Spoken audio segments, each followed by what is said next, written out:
Hello guys, this is Scott from probabletrades.com for your update for July 3rd, 2017. Want to just go over a little bit today. Today was a short trading day in the United States because tomorrow is the 4th of July, our Independence Day. So we had a short session today, but that's fine. I had signals firing Friday that I wanted to get filled or execute today, and I was able to do that near or at the open. So the short session didn't affect me at all. I didn't have any exits today, but I had three fills. I had an LP fill in First Data Corp. I also had one in iRobot, which I was late entering, and so I did not get filled in iRobot. I would have though if I had entered before the market like I should. We got some family in town with me for the week, so just kind of a little bit distracted here in the summer. And anyway, and then I got short a couple of stocks, energy stocks. I want to talk about oil for a minute. So here we see oil. It's been, and let me just bring up my little trend, my regression channels I use to track. It's one way to look at trend. And they're not showing up. Let's see here. Let's try that again. Auto scale. I need one visible. Visible. Okay. All right. So you can see here with oil, it's a daily chart. The bigger term trend is these big lines that are really broad. So that's downtrend. This medium term trend here is also down. But this short-term trend is a straight line up practically. The deviations are very small. So we've had, 8 days of up movement in oil. And I think most of us are calling this a short squeeze. People covering their shorts ahead of the holiday. So I think the downtrend will resume or we'll test these lows here. But it is a seasonally bullish period, so I wouldn't expect it to get too low. But the reason I bring this up is every sector lately in this year pretty much, we've had a lot of sector rotation.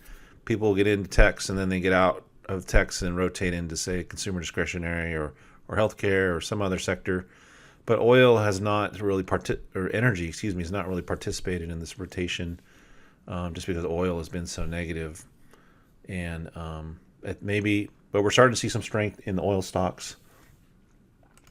And so I got two short signals today. I got one on Hess, which is an oil-based company, and I shorted that. So we'll see how that goes. And then also on, what was it? It was, it was another one. It was NOV. National Oil Well, something Valero. That's not Valero, but anyway, so there's NOV. So we'll see how those go. And then we're also getting more short signals on energy today. So for the subscribers, you'll see those in the entries area of the member section. Also today is interesting because it's the first day of the month where we get signals. And so I go with what I always do in the beginning of the month is I go to the almanac and I look at kind of my plan for the month, my outlook for the month based on seasonalities and what kind of outlook I want to have. And so here for the LPs, which are still in beta, but it's a long only system, and it has a profit factor 2.54, which is really, really good. But in July, we only get, assuming we're only trading S&P 500 stocks, the profit factor is 1.32, and so it's almost half of the typical return. And so this is not a great month for long LP signals for at least S&P stocks. So I'm either going to avoid these or just trade them with smaller position size or just more choosy. But I'm going to be careful with these. If we look at the PBO1 signals, stick with the S&P 500 theme here. Normally we get a 1.58, which is not as good, but we get a lot more signals. We just get way more signals than the LP. So it gives us more opportunity factor, or more opportunities to trade. And the longs are, they're not as good as the overall average, so it is a little weak.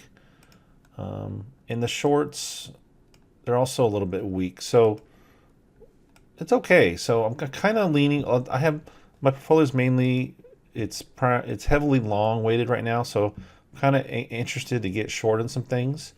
That's one of the reasons I shorted those two stocks today. And I'm just going to change this. And if we just switch, if we go out of S&P 500 and we look at ETFs, it gets kind of interesting. You'll see on the long side, it gets a little bit better, but it still underperforms the overall average for ETFs.